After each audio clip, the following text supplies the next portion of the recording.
I find the book of the Revelation a book of mystery, a book of majesty, and a book of misery. Because it shows me the final stage of lost men, that forever and ever they're going to be cut off from God. That if there are 1,000,000 roads into hell, there's not one road out. That if they continually sing in heaven, worthy is the Lamb, in hell, the only thing they sing is the harvest is past, the summer is ended, and we're not saved. Revelation 20, and reads from verse 11.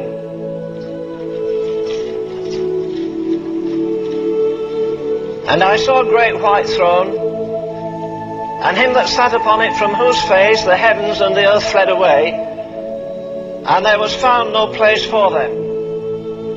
And I saw the dead, small and great, stand before God, and the books were opened. And another book was opened, which is the book of life.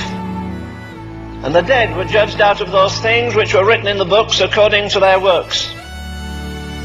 And the sea gave up the dead which were in it, and death and hell were delivered up the dead which were in them. And they were judged every man according to their works. And death and hell were cast into the lake of fire. This is the second death. And whosoever was not found written in the book of life was cast into the lake of fire. The judgment of the sinners.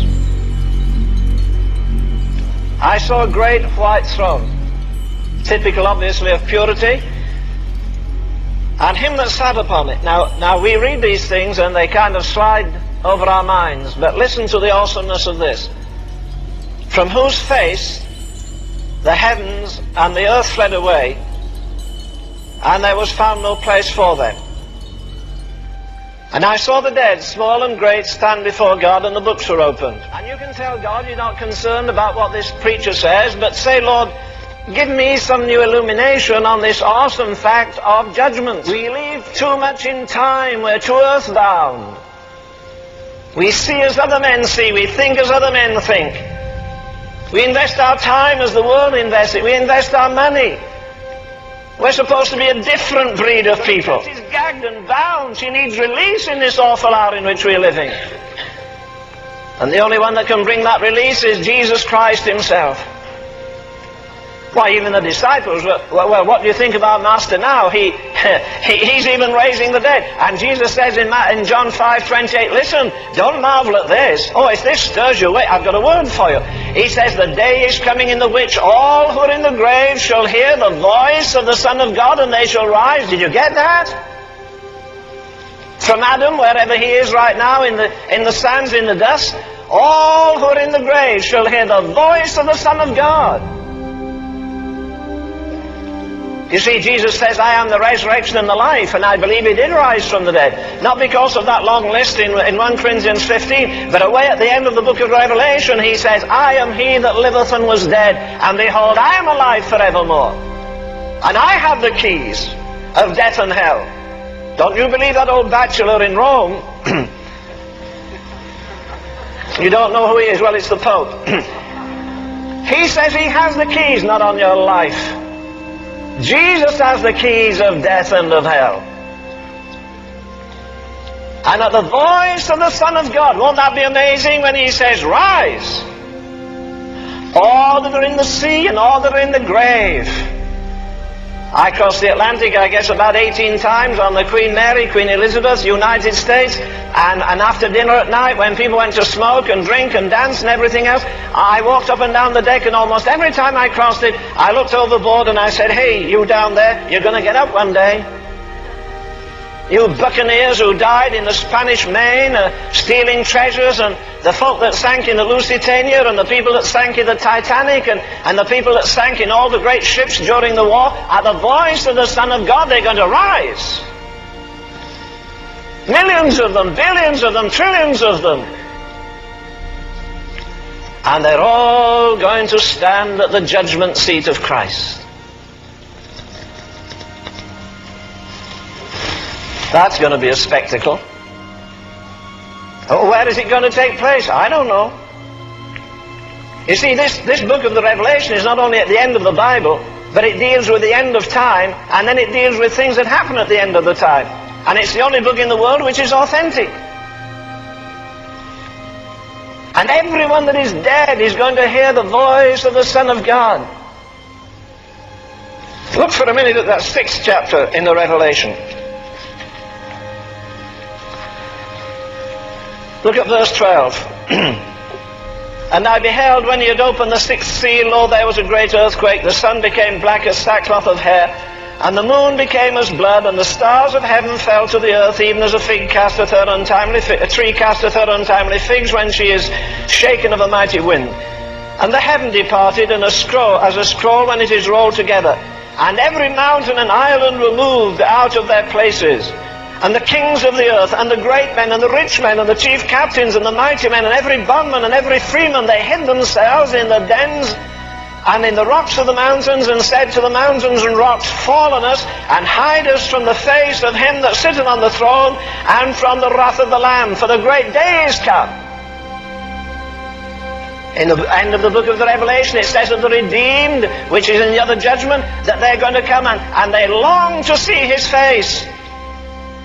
Again, Fanny Crosby, blind for 84 years, and when somebody said to her, it's a shame a great Christian like you is blind. You can't see the sunset, you can't see the lovely flowers, you're at such a disadvantage. Oh no, she said, I'm at a great advantage. You know, she was the first woman in history, in American history, blind though she was, to address the joint, what do you call them, different sections of Congress. She addressed the senators, and she addressed the congressmen, and she addressed the whole government, the first woman in history, a little blind woman. And they said, and you never see the sunset. God has denied you so much. She said, my dear, I have a great advantage over you. What's your advantage? She said, don't you realize the first face I ever see will be his face? Do you wonder she wrote so many hymns about his face, seeing his face? That will leave us spellbound when we see his face. But here the great men, the rich men, the mighty men, the rulers. I saw the dead, small and great, every king that's ruled over England, the caliphs of Baghdad, the Maharajas of India, stand one day. Can you imagine it? At the judgment seat of Christ, to give an account for the deeds done in the body. Well, of course, if you have a judgment, you must have a judge. I do not have any pictures of Christ in my home, because I don't think you should make any likeness of any graven image, and nobody knows what Christ was like. You see pictures of Jesus as a baby, you see him as a young man, you see him sometimes on the back of an animal riding into Jerusalem. But there's a picture I've only ever seen once, and it was so grotesque I didn't look a second time. At the voice of the Son of God, they're all going to rise and face the eternal judge. What will he be like? In Australia, they showed me the picture that they have. Beechcroft or somebody, Beecher, painted a picture of Christ in Australia. He's got lovely blonde hair and bright blue eyes and a lovely flaxen beard. Well, I don't think that was a picture of Jesus. And the Chinese have an interpretation of Christ through their artists. And there are some dreadful pictures, I think, that have been given by the great masters, so-called. And they've given us pictures of Jesus. But I'll tell you what, it's a very different picture in the Word of God. I believe that the Church of Jesus Christ needs a new revelation of the majesty of God. This is what? This is the King of Kings, and he's the Judge of Judges, and it's the Tribunal of Tribunals, and there's no court of appeal after it. The verdict is final. There'll be no biased judgment. Two people at least have said to me this week, there is no justice in the earth today. Maybe there isn't.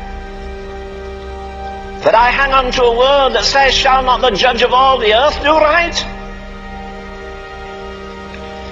The Apostle Paul got a picture of Jesus, not with a lamb in his arms, not like the stained glass windows in our so-called cathedrals, where Jesus looks pathetically feminine. He sees Jesus and he says, here he is, he's the King, immortal, invisible, the only wise God, to whom be praise and glory forever. So we're going to see the King of Kings. He's the Judge of Judges in the court of courts. In the final tribunal, there is no tribunal after this. This is finish. And when I hear people singing, you know, put your hand in the hand of him that walked on the water, forget it. Or the new song that's now, shake hands with Jesus. Listen, when you see Jesus, you're not going up and say, hey buddy, I'm glad you died for me. When you see Jesus, you'll be almost paralyzed with fear unless you had a glorified body and a glorified mind. Who is writing the book? This is a revelation to a man on an island, on a devil's island. The worst place, the gathering of the scum of the earth. And here he is. And if you'd gone to him that morning and seen him sitting on a rock contemplating, you might have said to him, well, John, I didn't expect to find you in this hellhole with all these demon-possessed men. And here you are in the Isle of Patmos. He said, no, I'm not. Where are you? He says, I'm in the Spirit. He was in the Spirit when this enormous revelation was given to him. The picture of Jesus here is not the picture of a pathetic individual pushed around by anybody who wants to push him around. I think sometimes we think we're going to march up and say, well, you know, Jesus, do you know how many years I served you and how many souls I won for you and how many sermons I preached for you? Oh, no, no, no, no, no. Well, what will he be like in heaven? Well, I'll tell you what the book says he'll be like. It says his hair is as white as snow. His feet are like burnished brass. His face is like the sun in its strength. His eyes are living coals of fire. His tongue is a sharp two-edged sword. And here is John, who used to lean his head on the bosom of Jesus and hear that divine heartbeat. The man that I believe knew more about Jesus than anyone else. And when he saw Jesus there on his throne in his majesty, with his face brighter than the sun, with his feet like burnished brass, with his eyes like flames of fire, with his tongue majestic and his voice like the sound of many waters, John, the man who had walked with him and talked with him for 3 years, says that when I saw him, I fell at his feet as dead. What do you think you and I are going to do?